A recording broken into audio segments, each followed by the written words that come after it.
Hey everyone, welcome back. Today we're diving into something I've been super curious about lately. Um, Using journaling to boost mental clarity. I feel like these days we're just bombarded with information constantly, and it's like harder than ever to just think straight sometimes. Yeah, totally. Our minds are just like on overdrive. Yeah. And that's actually why journaling can be so effective. Think of it like this. Your mind is like a web browser with like 20 tabs open. You're running a video call and downloading a huge file all at the same time. Oh, I can relate to that. Journaling, it's like hitting cancel download on those thought spirals and actually processing what matters. I love that analogy, like hitting the reset button on your brain. Right. And speaking of processing what matters, we've got a whole stack of articles here that explore this idea of journaling for mental clarity. I'm really eager to unpack them with you. We've got some are like basic guides, which is Yeah. great, but others get into some like seriously cool, lesser known benefits of journaling. But before we jump into those, let's start with the fundamentals. Absolutely. At its core, journaling is like it's like a mental purge. You're taking all those jumbled thoughts and feelings swirling around inside and putting them down on paper. It doesn't have to be anything fancy. Yeah. Just 5 minutes, any time of day, and you don't need to be the next Hemingway or anything like that. Just get those thoughts out. 5 minutes. Yeah, anyone can spare that, right? I will admit, though, staring at a blank page used to, like, totally intimidate me.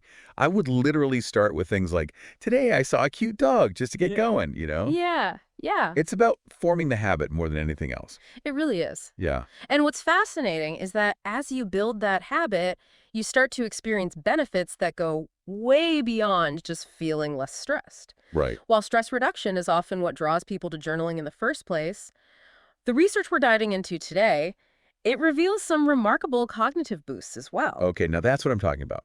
What kind of cognitive benefits are we talking about here? Spill the tea. Well, multiple sources highlighted how journaling strengthens memory.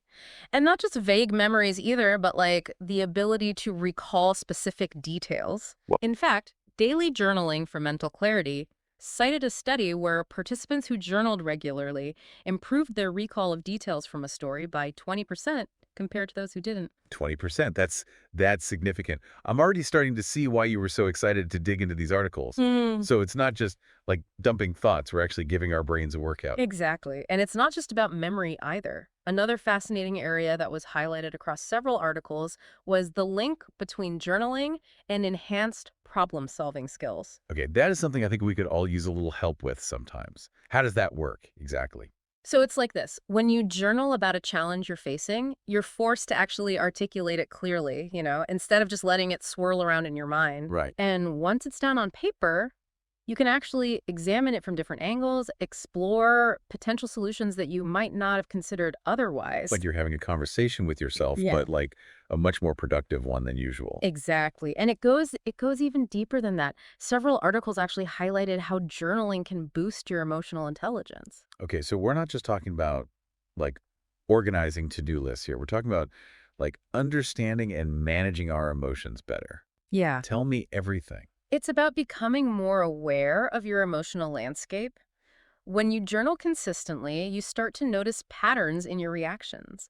You can identify triggers that might send you into a spiral Oh, yeah. and then ultimately develop healthier coping mechanisms. So it's like having like a built-in mood tracker, but you're also developing the skills to actually manage those moods more effectively.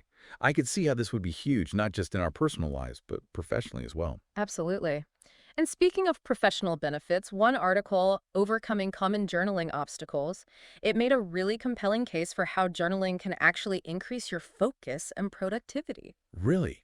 I'll admit, I always thought of journaling as something that's supposed to be like relaxing, maybe even a little like procrastination inducing, Right, not something that makes you more productive. right. How does Yeah. that work? Well, it goes back to that mental decluttering we were talking about earlier. Instead of having your to-do list, brilliant ideas, and that thing you need to pick up from the store all competing for space in your head, journaling helps you capture those thoughts on paper, which then frees up your mental bandwidth to focus on the task at hand. Okay. That makes a lot of sense. It's like clearing out your mental inbox so you can actually focus on what matters. No more feeling like you're constantly juggling a million things at once. Right. This is fascinating. Okay. So we've got improved memory, sharper problem solving, better emotional regulation, and increased productivity. What else is there? Well, those are some of the core benefits, but as you kind of dive deeper into the world of journaling, you'll discover all these specific techniques that are designed to amplify these benefits even further. Daily journaling for mental clarity dedicates like a whole chapter to gratitude journaling, for example. Oh yeah, gratitude journaling. Yeah. Focusing on the good stuff, right?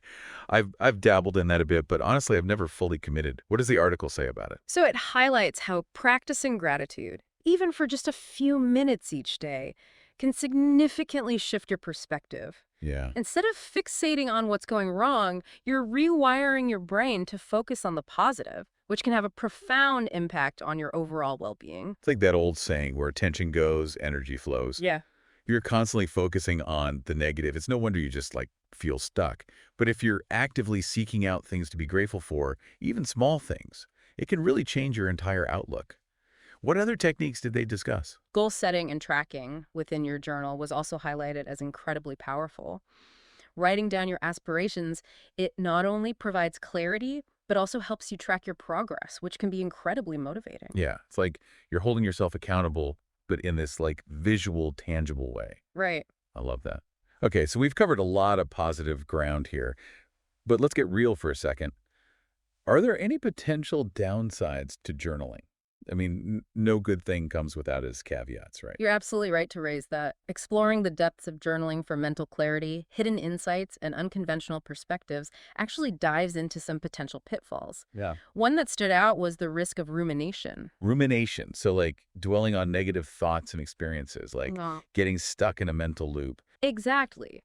While journaling can be incredibly cathartic, it can help you process difficult emotions, but it's important to strike a balance.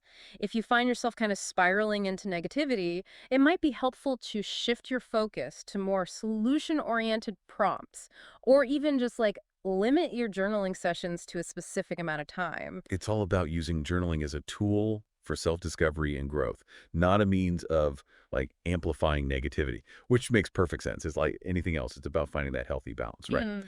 But what about the privacy aspect? In this digital age, our data is everywhere. Is that something to be concerned about with journaling too? You raise a really important point. With digital journaling especially, privacy is paramount. Right. The good news is there are ways to mitigate those risks. Okay, good to know. So what steps can people take to like protect their digital journals? Well, strong passwords are a must, and make sure you choose apps or platforms that offer really robust encryption. Okay. And it's always wise, too, to read the privacy policies of any digital journaling apps you use. So it's like anything else online. Be smart, be cautious. Mm. But what about good old-fashioned, like, pen and paper? That feels pretty secure. You're right. Physical journals do offer a certain level of inherent privacy. However, if you are concerned about someone snooping, there are creative solutions for that, too. Oh, like what? Tell me more. You could develop your own, like, coding system, for example, or write in a language that not everyone around you might understand. Ooh, It adds a fun element of intrigue to your journaling practice. I love that. It's like having a secret code in your journal. That feels very Da Vinci Code. I'm into it. But seriously, it's great to have both options, digital and physical. It's all about finding what feels right for you. And that's actually something that came up quite a bit in the research. Digital journaling offers convenience, searchability. It even offers features like mood trackers and Oh, prompts. yeah, for sure. But there's something to be said for that tactile experience of pen on paper, too. Totally. There's a different kind of like intentionality there, I think. Plus, who doesn't love a beautiful notebook, right? Indeed, and there's even some speculation that the physical act of writing might have a stronger impact on memory retention. Really? Why is that? Well, the theory is that when you write by hand, you're engaging more of your senses and creating a stronger neural pathway to that information. It's like the difference between like quickly snapping a photo of something versus taking the time to actually sketch it out by hand. You're just more present, more engaged in the process. That makes sense. It's like the difference between like skimming a textbook and like taking handwritten notes. Yeah. Okay, so we've talked about the why, the how, the potential benefits, even some risks to watch out for. But one article went like way beyond into like almost futuristic territory, Yeah. AI-assisted journaling, VR journaling. I'm getting like serious sci-fi vibes here. What's the deal with those? Exploring the depths of journaling for mental clarity really went there. They did. It's fascinating to consider where technology might take this ancient practice. For example, imagine an AI that could analyze your journal entries for patterns. It could identify recurring themes in your thinking, and even suggest like tailored prompts or exercises based on your emotional needs. That's wild. It's like having a personalized therapist built into your journaling app. And VR journaling. What does that even look like? Picture yourself in a serene virtual environment, maybe a beach at sunset or a cozy cabin in the woods. Oh, It nice. could be incredibly immersive, allowing you to fully escape distractions and connect with your inner thoughts and emotions on a deeper level. Okay, now I'm picturing myself journaling in a virtual reality version of like the Hogwarts library. Amazing. Sign me up. But on a serious note, while those possibilities are like super intriguing, Yeah. I think I'll stick to my trusty notebook for now. What about you? As will I. But the key takeaway here is that journaling is a constantly evolving practice.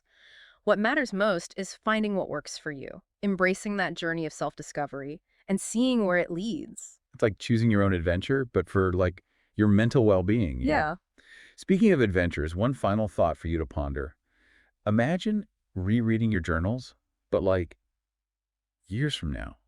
The insights you might find, the memories you might unlock, Oh, wow. like a time capsule of your own evolution. What a powerful thought. All those thoughts and experiences just like captured in time, waiting to offer wisdom and perspective to your future self. Yeah. It's amazing to think about, the person you'll be then, looking back at where you are now. Exactly. It could be a source of inspiration, a reminder of how far you've come, maybe even a few laughs along the way.